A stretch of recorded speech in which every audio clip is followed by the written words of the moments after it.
তার সামনেই তো মারামারিটা হয়েছে। তারা তুমি যখন যখন রানিং অবস্থায় কোর্স চলে সেই টাইমে মারামারি হয়েছে। এবং সেই টাইমে জয়দুল জামিন দিয়ে যায়, যে আসামিগুলো জামিন পেল তাদের তো আর সাহস দিলেন আপনারা। যে মানুষের যে আইনের ব্যাপারটা একটা শ্রদ্ধা, সেই শ্রদ্ধা তো থাকলো না, কারণ আসামি ধরার আগে জামিন। তার মানে কি বোঝা যায়, দেশ আর দেশ নাই, এখন দেশের আইন বলে কোনো কথা নেই। আরেকটা বিষয়, থানাতে আমি ফোন দিলাম, তারপরে মনে করেন ওখানে এসপি স্যারক ফোন দিলাম, তারপরে ওসিক ফোন দিলাম, এবং আমার যাই এই মামলা তদন্ত ওসি ছিল তাকে ফোন দিলাম। তো বললাম ভাই, আসামি ধরার আগেই আসামি জামিন হয়ে গেল। বললো আলম ভাই আপনি তো সবই জানেন, পুলিশ এখন আসামি ধরতে যেতে চায় না। করছে আমরা এখন আপনি আসামি ধরতে গেলে 10 বার ভাবি ওই আসামি ধরবে, দামও কি দামও না। আমি কোনো তার মানে আপনি বোঝেন না, আপনি রাত থেকে সবই তো বোঝেন, আপনি তো বোঝান লাগবে না।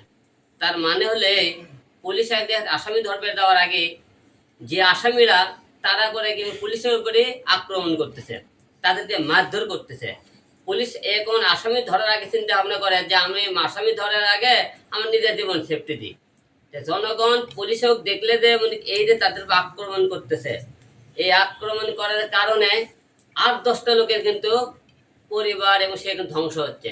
কারণ পুলিশ আসামি ধরতে চাইতেছে না, কোর্টের আদালতে মানে যেখানে আইন নেমে যাবে সেখানে মারধর করতেছে, এবং যারা মারলো তাদের জামিন দিয়ে দিল। এখন প্রশ্ন হলো, আমার জীবনের দায়িত্ব কে নেবে? এটা আমি সবার কাছে জানতে চাই।